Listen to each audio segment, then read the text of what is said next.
Hello, it's Wednesday, April 15th, 2020, on a beautiful sunny day in Cork, Ireland.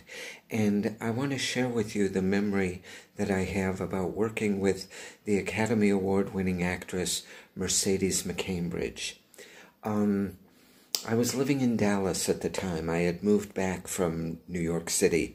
Actually, I had finished a national tour of... It was a 1979 revival of Funny Girl, and we were touring the East Coast in North Carolina and all up and down the East Coast.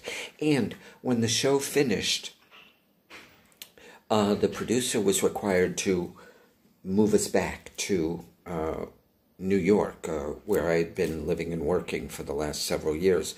But I decided that I needed a break from Manhattan, so I asked the producer if, he would pay for the plane ticket to Dallas, where my family was living. And he said yes. So I returned to Dallas, and I'm glad I did, because as it turned out, my mother only lived another year after that, and I got to be with her in the last year of her life, and I was her primary caregiver during that time. But I also had the opportunity to do a show when I was in Dallas, because I saw an audition notice for The Mad Woman of Chaillot, a French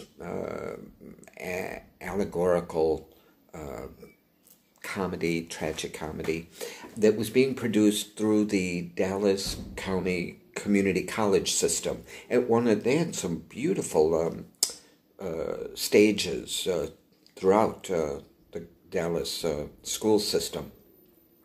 And this was at one of the El Centro College, I think was the name of it, in downtown Dallas. And the director, I remember his name was Eddie something, a charming enough inebriate. I auditioned for him, and he cast me in the role of the deaf-mute. So I was already learning some sign language and finger spelling, so I think that's why I was cast. Anyway, the show was starring the Academy Award-winning actress Mercedes McCambridge, who arrived after the local cast had been rehearsing for several weeks and all. So, in a week or two before we opened, she arrived, and this is what I remember. She was a lovely lady. And Eddie, the director, he wasn't always sober at rehearsals. And I remember that he had directed or staged, at the end of the show, I have a big climactic moment where the deaf-mute speaks about, the triumph of good versus evil, because this was an allegorical show. Well, he had staged me upstage with Mercedes downstage near the audience.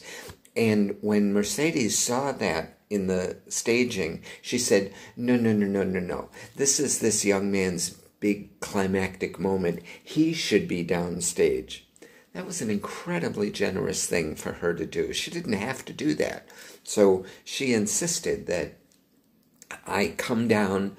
There's a wonderful photo of me with her as I deliver this speech. I don't remember the words or anything, but I'll never forget. That's real generosity on the part of an actress. She was just brilliant and a lovely, lovely woman to work with. And I'm grateful I had the opportunity. Stay fabulous.